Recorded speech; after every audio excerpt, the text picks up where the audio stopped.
Welcome to my new calculus channel. My name is John Gabriel, and if you recall, in my previous video I discussed the topic of a Riemann integral and how fraudulent it is in its formulation. And so perhaps you might want to watch that before you watch what I'm about to show you now. In this video, today's video, I'm going to show you very simply what the definite integral is. So if you recall from quite a few of my past videos, I've already told you that I defined area generally as the product of two arithmetic means. In fact, that's really what area is. And of course, volume is really the product of three arithmetic means and a hypervolume of n arithmetic means, the product of n arithmetic means.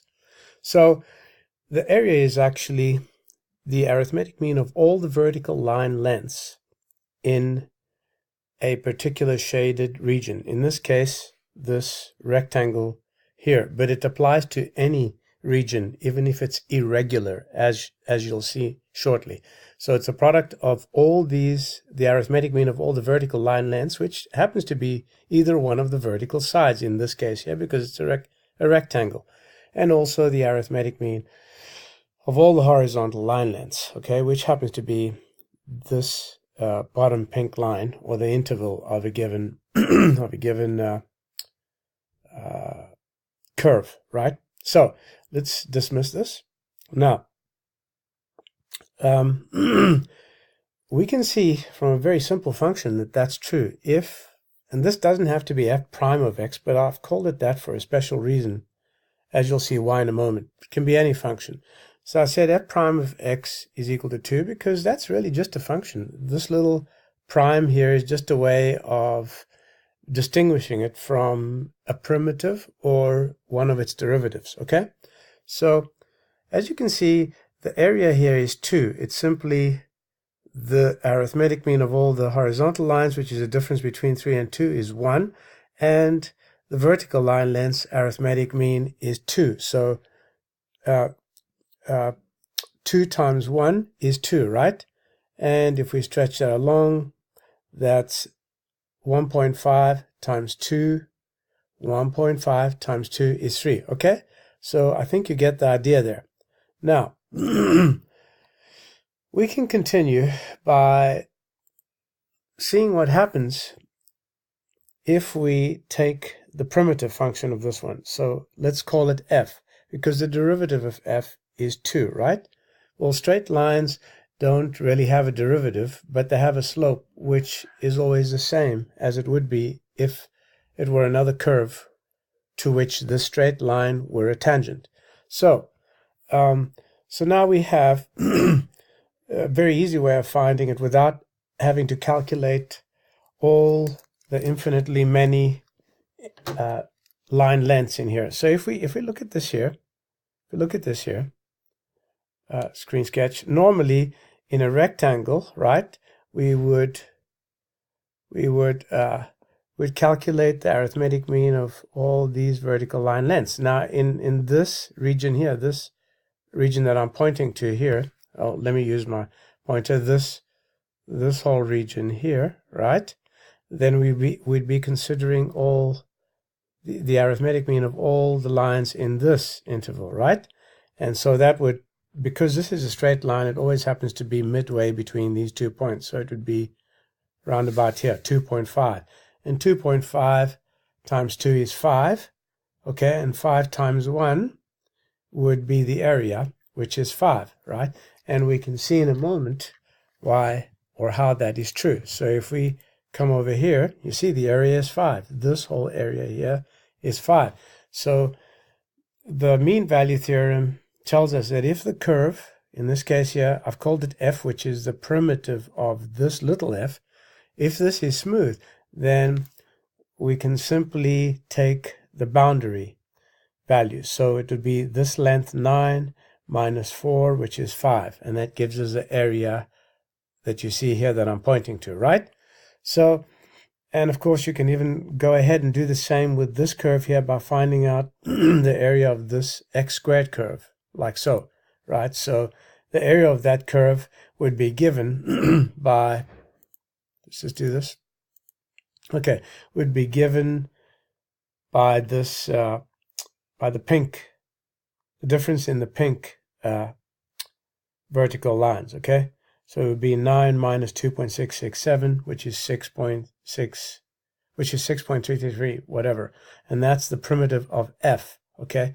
Now, the MVT works only if a curve is smooth, okay? So, for example, if you had something like this, which the idiots in mainstream call a piecewise function, you cannot take the difference of the boundaries to find the area. So you see, this even here tells you that the piecewise functions are junk. Okay, now you could say, oh, well, yeah, you could maybe just split it up into regions and then calculate that and that and that. But that's only because in this case here, I've drawn this as a straight line. But what if it wasn't a straight line and it was not continuous? Then you wouldn't be able to do it, even with the small intervals. So piecewise functions are a lot of junk because calculus only works with smooth functions. That is, they must also be continuous, right? Now, the mean value theorem says that as long as the curve is smooth, then you can take a difference in the boundary values of the primitive, as I showed you over here, right? So it says that if this curve here is smooth, this blue curve, which it is, and continuous, then you can take the difference in the boundary values, which is 6 and 4, right? Okay. And that's what the mean value theorem says. And by the way, the fundamental theorem of calculus is the mean value theorem. It's derived in one step from the mean value theorem, in fact. So the mean value theorem actually says there is a value somewhere in the interval that is the mean of all these vertical line lengths. Okay, that's what it says. So, and in the case of the blue line, the arithmetic mean is always 2 because it's a horizontal line. So it doesn't matter how much you stretch this interval, okay? It'll just simply be this distance here, which is 2 times 2, so the area is 4, right? Okay, similarly, if we took that example, the area would be 12 for the primitive function, and so on. So I hope you enjoyed this, and what I will do, excuse me, is I'll put a link to this applet and show you and let you play with it on your own. But it's pretty simple. And it shows you how a definite integral is just the product of the vertical line lengths, the arithmetic mean of the vertical line lengths, and the arithmetic mean of the horizontal line lengths, okay? That's all an arithmetic mean is. And I defined it generally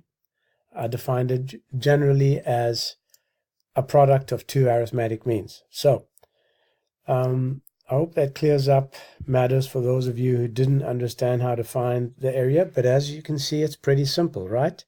Pretty simple. All you do is you find the, once again, to summarize, okay? Let me just get my screen sketch here. Okay, to summarize, you find the arithmetic mean of all these vertical line lengths, and you multiply it by the arithmetic mean of all the horizontal line lengths. Another thing you must bear in mind is that if you have a curve like this, and you calculate the area here above the x-axis and the area below the x-axis, you have to be careful because below the x-axis you'll have a negative area, okay? So you can't take excuse me, you can't take negative and positive areas and add them. Otherwise what you have is the net difference in areas, which the mainstream like to call net change. So that's pretty much it. I hope you've enjoyed this episode and that you'll join me again in a future episode. This is a new calculus channel and my name is John Gabriel. Till next time, goodbye.